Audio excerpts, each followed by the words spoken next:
कहते हैं कि दीवारों के भी कान होते हैं, पर क्या हो अगर वही दीवारें आपको आवाज देने लगे? क्या होगा अगर वही दीवारें आपको पुकारने लगे? तो शायद आप भी डर जाएंगे, या फिर डर के मारे उस जगह को, उस घर को छोड़कर भाग जाएंगे, हमेशा हमेशा के लिए। मैं आज आपको एक ऐसी ही घटना के बारे में बताने वाला हूं। मेरे साथ घटी यह घटना करीबन 17 से 18 साल पुरानी है। तब मेरी ट्रांसफर हो गई थी। मुझे नौकरी लगकर 6 साल पूरे हो गए थे और नौकरी के पहले साल में ही मेरी शादी हो गई थी। मेरी शादी मेरे ऑफिस के ही एक कलीग से हुई थी। आशा नाम था उसका। ट्रांसफर के वक्त हमारी शादी को 4 साल पूरे हो चुके थे और हमें एक पूर्वा नाम की बेटी भी थी।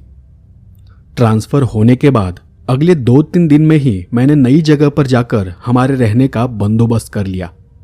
उसके अगले 2 दिन तक हमने हमारा सारा सामान पैक कर लिया और फिर अपनी बेटी पूर्वा को अपनी माँ के घर छोड़ दिया। ठीक 6ठे दिन पर हम सारा सामान लेकर हमारे नए घर की तरफ निकल पड़े। ट्रांसफर होने के बाद हमें नई जगह पर जाने, सामान शिफ्ट करने के लिए 7 दिन की छुट्टी मिलती है और 8वें दिन हमें ऑफिस अटेंड करना पड़ता है। उन सब बातों को ध्यान में रखते हुए मैंने अपना पूरा नियोजन किया था और एक दिन पहले ही मैं वहां पहुंच गया था। वो घर वैसे बहुत अच्छा और बड़ा था।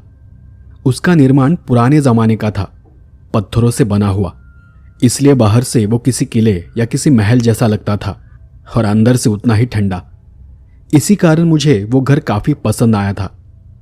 दूसरी बात यह थी कि उस घर का किराया मेरे अपेक्षा से बहुत ही कम निकला, इसलिए फिर मैंने बिना वक्त गवाए झट से व्यवहार को पूरा कर लिया और उसी दिन एग्रीमेंट पेपर भी बनवा लिए।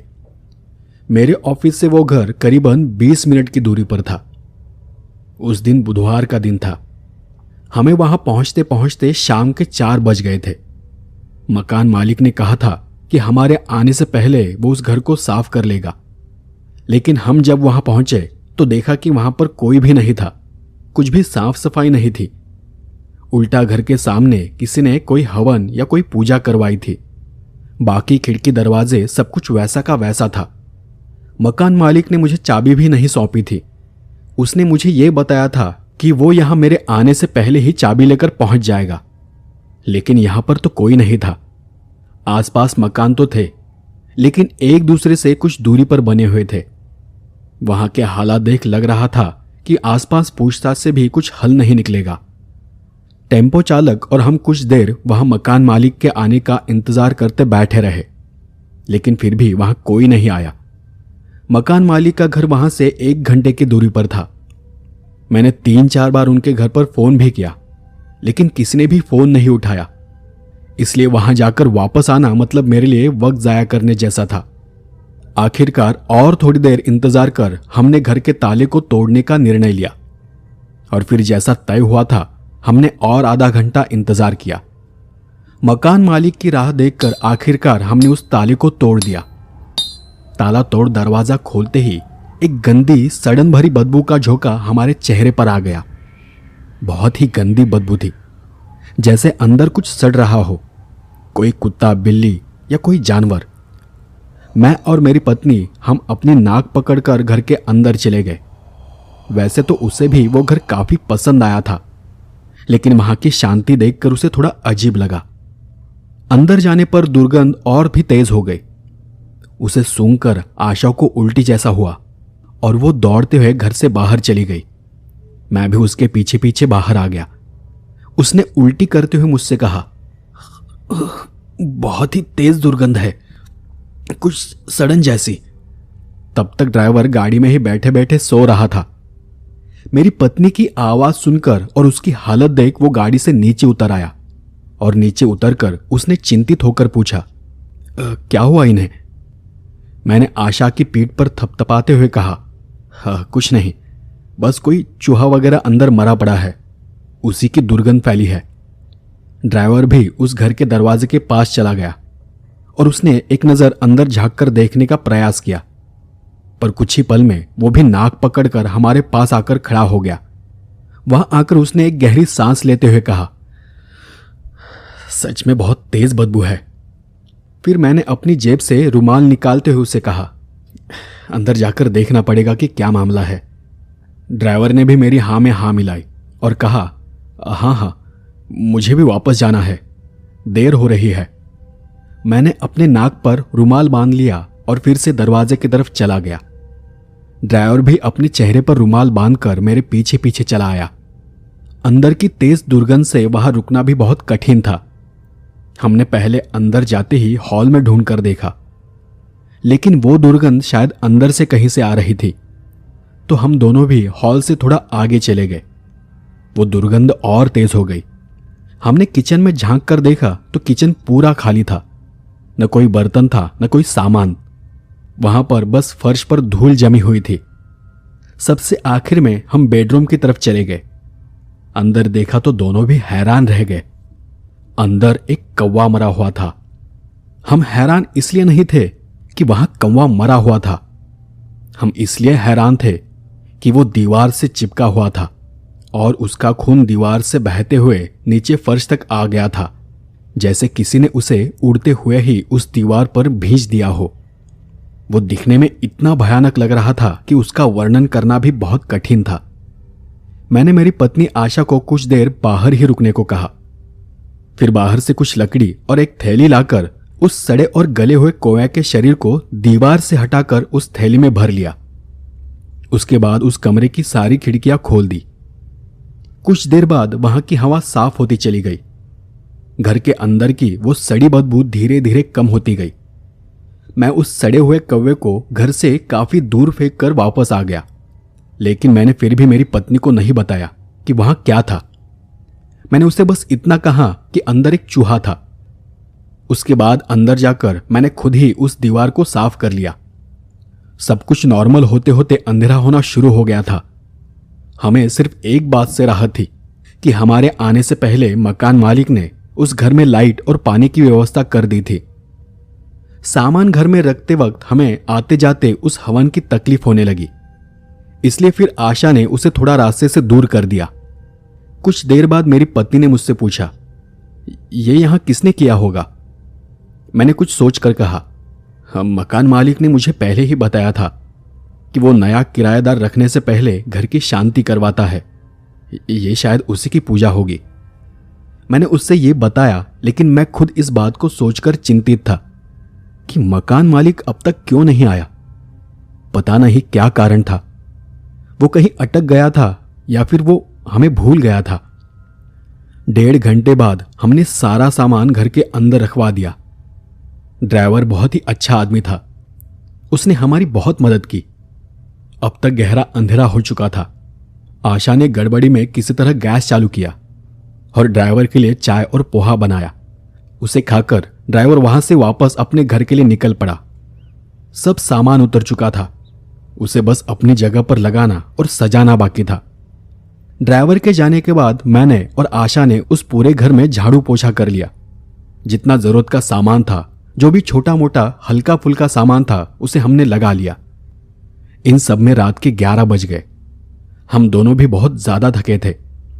पहले ही ट्रैवल की थकान थी और अभी सामान को यहां वहां लगाना, इसमें और ज्यादा थक गए थे और ज्यादा कमजोर हो गए थे। अंदर के कुछ कमरे साफ करना बाकी था, इसलिए वो रात हमने हॉल में ही बिताने का निर्णय लिया और वहीं एक जगह पर बिस्तर डाल दिया। बिस्तर डालते ही मैं सुस्ता कर बिस्तर पर लेट गया और आलस देते हुए अपनी आंखों को मसलने लगा। आशा ने उस बिस्तर पर बैठते हुए मुझसे कहा, ये मकान मालिक अभी तक नहीं आया। अच्छा हुआ कि हमने ताला तोड़ दिया, नहीं तो अब तक हम बाहर ही बैठे रहते। उसकी बात सुनकर कुछ देर के लिए मैं भी सोच में पड़ गया। सच में मकान मालिक भूल गया था या फिर उसके साथ कुछ हुआ होगा। यहां आने के बाद से मुझे कुछ तो अजीब लग रहा था। मैंने उससे कहा, कुछ अड़चन में पड़ गया होगा या फिर कोई जरूरी काम आ गया होगा। वैसे भी मैंने एग्रीमेंट करवा लिया है और उसकी कॉपी भी मेरे पास है, तो हमें डरने की कोई जरूरत नहीं। उसने फिर से संदेह से एक सवाल किया, अंदर के कमरे में चूहा ही मरा था ना, या कुछ और था? मैंने उसकी तरफ बिना देखे जवाब दिया, नहीं, वो चूहा ही था, बस आकार में बड़ा था। मैंने करवट बदलकर सोते हुए उसे कहा, अच्छा चलो अब सो जाओ, बहुत रात हो गई है। हम दोनों भी बहुत ज्यादा थके हुए थे। कुछ ही देर में मेरी आंख लग गई। मैं तब इतना गहरी नींद में था जैसे मैंने कोई नशा कर लिया हो। कुछ देर बाद मुझे कुछ महसूस होने लगा। जब मुझे मेरे हाथों पर कुछ रेंगता हुआ महसूस हुआ। थकावट और नींद के कारण मैं अपनी आंखें खोल नहीं पा रहा था। वो एहसास किसी कीड़े जैसा था, जैसे किसी कीड़े के पैर चुभते हैं। ये चुभन भी बिल्कुल वैसी ही थी। धीरे धीरे वो चुभन बढ़ती चली गई और फिर ऐसा लगा जैसे वो कीड़ा रेंगते हुए कहीं पर रुक गया हो। अचानक से उसके नुकीले पैर की चुभन मुझे अपने चेहरे पर महसूस होने लगी। मैं झट से हाथ से अपने चेहरे को झटकने लगा। घबराकर अपनी आंखें खोली। देखा तो एक बहुत ही भयानक सा, अजीब सा दिखने वाला चेहरा ठीक मेरे चेहरे के सामने चमक उठा और कुछ ही क्षण में गायब हो गया। मैं घबराकर उठकर बैठ गया। मैंने अपने आसपास देखा पर वहां कुछ भी नहीं था। मेरी आवाज सुनकर मेरी पत्नी भी जाग गई और उसने घबराते हुए मुझसे पूछा, क्या हुआ? कोई सपना देख लिया क्या? मैं जोर जोर से हाँफ रहा था। मैंने सबसे पहले अपने आप को शांत किया और कहा, कुछ नहीं, कोई कीड़ा था शायद, हाथ पर रेंग रहा था। कीड़ा शब्द सुनते ही वो घबराकर खड़ी हो गई। वो छलांग लगाकर सोफे पर जाकर खड़ी हो गई और वहीं से उसने लाइट चालू की। मैंने बैठे बैठे उस पूरे बिस्तर पर अपने हाथ को फेरते हुए देखा, पर वहां कोई कीड़ा नहीं था और तब तक मैं भी शांत हो चुका था। मैंने आशा को समझाते हुए कहा, कोई छोटा मोटा कीड़ा था, अब तक चला भी गया होगा। इसमें इतना घबराने की क्या बात है? नया घर है तो इतना तो चलता है।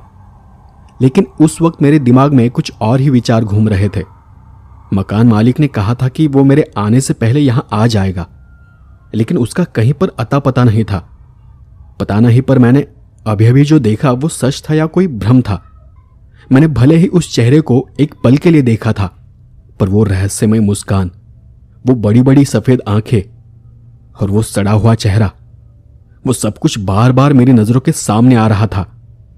उस बिस्तर को ठीक से देखने और जांचने के बाद आशा सोफे से नीचे उतर आई। सोफे से उतरते ही उसने कहा, रुको, बेडरूम से मैं एक और चादर लेकर आती हूं। कीड़े की बात को लेकर वो अब भी घबराई हुई थी। हमने कुछ सामान बेडरूम के अंदर रखवा दिया था, जिसमें हमारा एक बेड भी था और उसी बेड के अंदर हमारी सारी चादरें थी। आशा सीधे बेडरूम के अंदर चली गई। मैंने वहां से उठकर हॉल की खिड़की को खोल दिया और फिर से बिस्तर पर आकर बैठ गया। उस वक्त बार बार मुझे वही भयानक चेहरा याद आ रहा था। बिस्तर के पास रखे हुए बर्तन से मैंने पानी पी लिया और फिर से अपने आप को समझाने लगा कि शायद नई जगह होने की वजह से मुझे यह सब भ्रम हो रहा है। आशा को बेडरूम में जाकर बहुत वक्त हो गया था, लेकिन अब तक वो बाहर नहीं आई थी। बेडरूम की लाइट भी कब की चालू होकर बंद हो चुकी थी, लेकिन वो अब भी अंदर थी। न रहकर मैंने उसे आवाज दी, आशा, पर मुझे अंदर से कोई आवाज नहीं आई। कुछ सेकंड रुककर मैंने फिर से उसे आवाज दी, आशा, क्या हुआ? चादर नहीं मिल रही क्या? तब मैंने महसूस किया कि एक सड़न भरी बदबू फिर से घर के अंदर बढ़ने लगी है। मैंने सोचा कि मैंने अभी अभी तो खिड़की को खोला था, शायद ये बदबू बाहर से कहीं से आ रही होगी। मैंने खिड़की की तरफ देखा तो खिड़की बंद थी।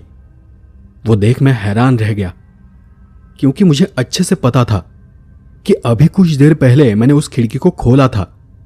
कोई आवाज नहीं, फिर भी वो खिड़की अचानक कैसे बंद हो गई? मुझे वो सब कुछ बहुत ही अजीब लगने लगा था। मैं वहां से उठकर आशा को आवाज देते हुए बेडरूम की तरफ जाने लगा। आशा, कहां हो तुम? तुम मेरी बात का जवाब क्यों नहीं दे रही? बेडरूम के अंदर बहुत घना अंधेरा था। बदबू अंदर से ही कहीं से आ रही थी। उस दुर्गंध से मैंने अपनी नाक पकड़ ली और दरवाजे के पास लगा लाइट का बटन चालू कर दिया। अंदर देखा तो आशा सामने की दीवार को सर लगाकर एकदम शांत और एकदम सीधी खड़ी थी। मैंने फिर एक बार उसे आवाज दी, आशा, ये तुम क्या कर रही हो? मेरी उस बात का भी कोई जवाब नहीं आया। वो बस एकदम सीधी खड़ी थी। हाथ पांव एकदम सीधे अकड़े हुए थे। हाथों की उंगलियां भी एकदम सीधी दिखाई दे रही थी। चेहरा ऊपर की तरफ था और उसका पूरा शरीर अकड़न से थरथरा रहा था। मैं धीरे से उसके पास चला गया। उसके करीब जाकर थोड़ा दूर से ही उसके चेहरे को देखा। उसकी आंखों की पुतलियां ऊपर चढ़ी हुई थी। हाथ पैर समेत उसका पूरा चेहरा ही थरथरा रहा था। उसकी वो हालत देख मैं घबरा गया और फिर मैंने उसके कंधे को पकड़कर उसे हिलाते हुए आवाज दी, आशा, तुम ठीक तो हो ना? आशा को छूते ही वो एकदम से होश में आ गई और नॉर्मल होकर बेड के पास जाकर चादर को ढूंढने लगी। मैं भी कैसी पागल हूं, यहां आकर भूल ही गई कि मैं यहां चादर लेने आई थी। ये कहकर वो चादर उठाकर सीधे कमरे से बाहर चली गई, ऐसा जैसे कुछ हुआ ही ना हो या फिर उसे कुछ पता ना हो कि उसके साथ यहां क्या हो रहा था। उसका बर्ताव बहुत ही अजीब था। मैं खुद उसे देखकर चौंक गया था। मैंने एक नजर उस दीवार को देखा। वो एक साधारण सी दीवार जैसी थी। फिर मैंने उस दीवार पर अपने हाथ की मुट्ठी को पटक कर देखा। तब मुझे एहसास हुआ कि यह दीवार बाकी दीवारों से अलग है। वो दीवार सीमेंट की बनी थी, जबकि बाकी सभी दीवारें पत्थरों से बनी हुई थी। मैं कुछ सोचता हुआ उस स्विच को बंद करके सीधा वहां से बाहर चला गया। हॉल में आकर देखा तो आशा अपने ऊपर चादर ओढ़कर सो गई थी। मेरे वहां आने तक उसकी आंख तक लग गई थी। मैं भी उसके पास लेट गया। मैं सोने की कोशिश कर रहा था, पर एक बात जो मुझे सता रही थी वो ये कि इस घर में कुछ तो अजीब हो रहा था। वो गंदी बदबू अपने आप ही आनी बंद हो गई थी। खिड़की भी अब खुली थी। मैं आशा की तरफ मुंह करके सो गया और गौर से उसके चेहरे को देखने लगा। उसके चेहरे पर कोई हलचल नहीं थी। खिड़की से ठंडी हवा के झोंके घर के अंदर आ रहे थे। सब कुछ फिर से एकदम शांत हो गया। उस गहरी शांति में मैं दूर कहीं से आती झिंगुरों की आवाज को सुन पा रहा था। उस आवाज को महसूस करते हुए मैंने धीरे धीरे अपनी आंखें बंद कर ली। ऐसा लगा जैसे कोई मेरी छाती बजा रहा हो। मैंने चौंक कर दरवाजे की तरफ देख फिर से आशा के चेहरे की तरफ देखा। उसका चेहरा पहले जैसे ही एकदम शांत और नॉर्मल था। तभी फिर से एक बार दरवाजा बज उठा। मतलब वो मेरा वहम नहीं था, बाहर सच में कोई था। लेकिन इतनी रात गए कौन आ सकता है? हम तो यहां आज ही आए हैं। यहां हमें कोई जानता तक नहीं। मैं उठकर दरवाजे के पास चला गया। पता नहीं, पर यहां आने के बाद से सब कुछ बहुत अटपटा लग रहा था।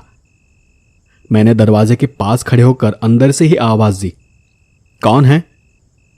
बाहर से आवाज आई, मैं भूषण, इस मकान के मालिक का बेटा हूं। उन्होंने ही मुझे यहां भेजा है।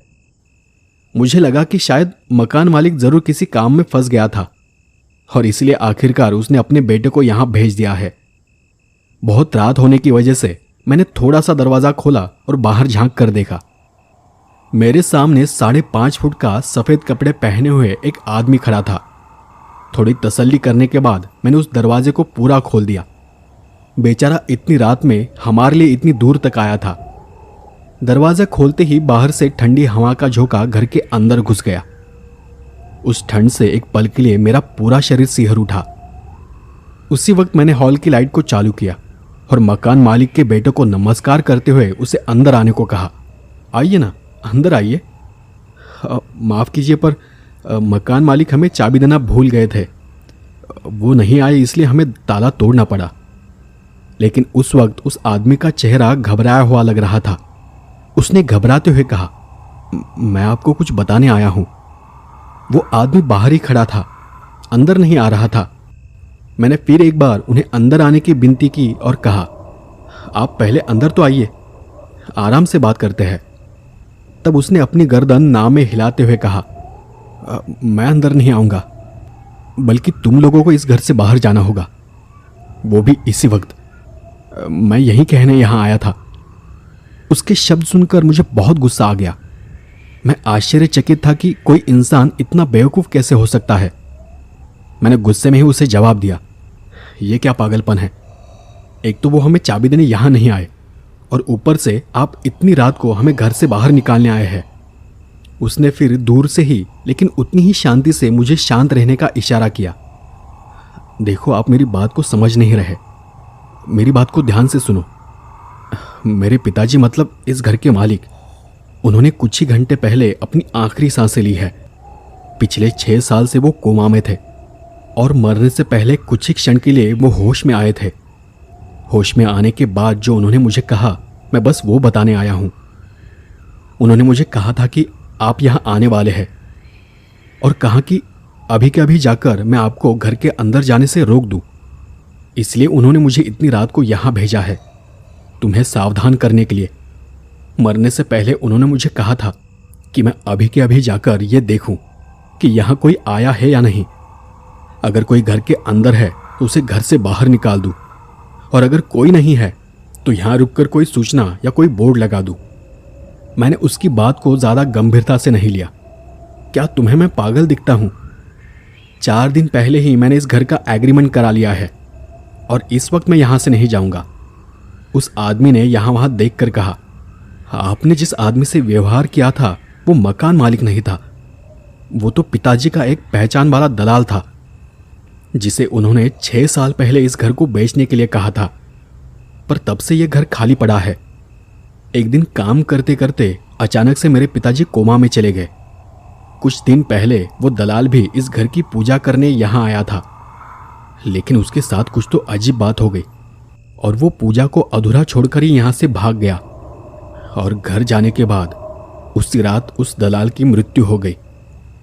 उस आदमी की बातें सुनकर मुझे हंसी आ रही थी। वाह, बहुत ही अच्छा धंधा है तुम्हारा। पहले पैसे लेकर किराएदार पकड़ो और फिर कुछ भी बकवास कहानी बनाकर घर को खाली करवाओ। हाँ, पर एक चीज़ मेरी समझ में नहीं आ रही, तुम्हारे पिताजी ये सब कैसे जानते हैं, जबकि वो तो 6 साल से कोमा में है ना? तुम क्या मुझे बेवकूफ़ समझते हो, या फिर कह क्यों नहीं देते कि तुमने हमारे साथ धोखा किया है? देखो, मैं पुलिस तक जाऊंगा, तुम सबकी पुलिस में कंप्लेंट कर दूंगा, पर मैं इस घर को खाली नहीं करूंगा। मुझे लगा कि मेरी बात से वो डर जाएगा, लेकिन उसने फिर उसी शांति से सांस लेते हुए कहा, बात को समझो, वो कोमा में नहीं थे। उनकी आत्मा बस उनके शरीर से बाहर थी। शरीर से बाहर यहाँ इसी जगह पर कैद थी। यहाँ पर कुछ तो भयानक ताकत है, कोई शक्ति है जिसने पिताजी को यहीं पर जकड़ रखा था। उसी ताकत ने उस दलाल की भी जान ली है और अब वही ताकत तुम्हें तकलीफ देने यहाँ आई है। तुम यहाँ से जितना जल्दी हो सके निकल जाओ, इससे पहले कि वो तुम्हें या तुम्हारे परिवार को अपना शिकार बना ले। मेरे पिताजी की मृत्यु का मतलब यही है कि उस शैतानी ताकत ने पिताजी की आत्मा को हमेशा हमेशा के लिए छोड़ दिया है, उन्हें मुक्त कर दिया है। मैंने फिर से उसकी इस बात पर हंसते हुए पीछे मुड़कर देखा तो आशा अपनी जगह पर लेटी हुई नहीं थी। मैंने फिर एक नजर उस आदमी के चेहरे को देखा, वो भी हैरानी से मुझे देख रहा था। उसी वक्त बेडरूम का दरवाजा धड़ाम से बंद हो गया। अंदर की लाइट तेजी से झपकने लगी और उस शांत कमरे में एक दर्द से भरी आवाज गूंज उठी। उस आवाज को सुनकर हम दोनों भी घबरा गए। मेरे चेहरे की तरफ देखकर वो समझ गया कि कुछ तो बुरा होने वाला है। हम दोनों भी दौड़कर बेडरूम की तरफ चले गए। बेडरूम की लाइट बंद चालू हो रही थी। मैंने दरवाजा खोलने की कोशिश की, लेकिन दरवाजा अंदर से बंद था। मैं वहीं खड़े होकर आशा को आवाज देने लगा। हमें अंदर से बहुत ही अजीब एक तरह की घू घू की आवाज आ रही थी। तभी अचानक से फिर वही गंदी बदबू उस शीतल हवा में हर तरफ फैलती चली गई। इतनी तेज दुर्गंध कि हमें सांस लेने में भी तकलीफ होने लगी थी, लेकिन मैं खुद की परवाह किए बिना दरवाजे को पीट रहा था।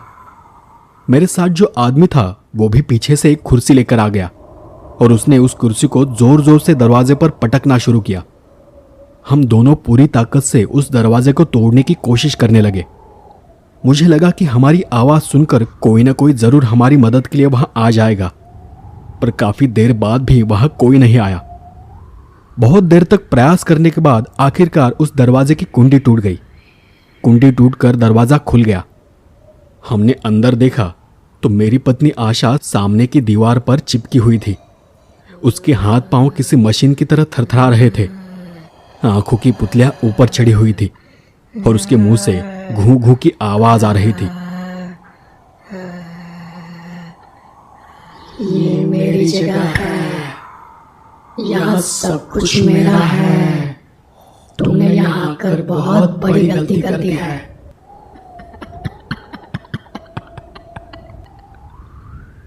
वो नजारा देख मैं भौचक्का रह गया। उस आदमी की बात सच थी। आशा की आवाज बदली हुई थी। उसके मुंह से अजीब अजीब सी आवाजें निकल रही थी। हम दोनों आशा को पकड़कर उस दीवार से उसे नीचे खींचने की कोशिश कर रहे थे, पर उसकी ताकत के सामने हमारी ताकत कम थी। मैं घबरा कर वहां जो भी बुरी ताकत थी उससे माफी मांग रहा था। आशा की हालत और भी खराब होती चली गई। उसकी आंखें बहुत लाल हो चुकी थी, मुंह से खून निकल रहा था। मैं उस ताकत के सामने गिड़गिड़ाने लगा, उसकी जान की भीख मांगने लगा। तभी उस आदमी को शायद कुछ याद आ गया। उसने आशा को छोड़ अपनी जेब से कुछ कपड़े की थैली निकाली और उसमें से कुछ राख निकालकर उसे आशा के शरीर पर छिड़कना शुरू कर दिया। वो भस्म शरीर पर पड़ते ही आशा धड़ाम से नीचे गिर पड़ी। उसका शरीर झटकना बंद हो गया। उसी पल उस आदमी ने वही हाथ मेरे माथे पर रगड़ दिया और उसी भस्म को अपने माथे पर भी लगाया। फिर हम दोनों भी आशा को उठाकर घर के बाहर लेकर चले गए। सिर्फ घर से बाहर ही नहीं, बल्कि उस घर से दूर चले गए। घर से बाहर जाते ही घर का दरवाजा अपने आप बंद हो गया। दूर जाने के बाद हमने एक सवारी की और आशा को लेकर सीधे अस्पताल चले गए। वो आदमी अभी भी मेरे साथ था। अस्पताल जाकर हमने आशा को भर्ती कराया। आशा करीबन 10 से 12 घंटे तक बेहोश थी। उस आदमी ने मेरी बहुत मदद की। उसने अपनी पहचान से मेरे रहने का इंतजाम करवा दिया। उस पुराने घर से मेरा सामान हटाया। होश में आने के बाद मैंने आशा को उस हादसे के बारे में बताया। मेरे लिए खुशी की बात यह थी कि उस घटना के वक्त हमारी बेटी हमारे साथ नहीं थी, और दूसरी खुशी की बात यह थी कि आशा सही सलामत थी। बाकी लोगों की तरह उसके साथ कुछ अजीब नहीं हुआ था। सब हालात ठीक होने के बाद उस मकान मालिक के बेटे ने मुझे बताया कि उसके पास जो भस्म था उसी के कारण उसके पिताजी इतने साल तक जिंदा थे। भले ही वो कोमा में थे, लेकिन उसी भस्म के कारण वो सांस ले रहे थे। मैं तो हर बार बस ये सोच रहा था कि अगर वो आदमी वक्त पर वहां नहीं आया होता तो न जाने हमारे साथ क्या से क्या हो जाता। उस घटना के बाद, उस हादसे के बाद, वो सब कुछ देखने और सहने के बाद मैं कभी भी उस घर या उस गली के पास तक नहीं गया। उसके बाद कभी नहीं।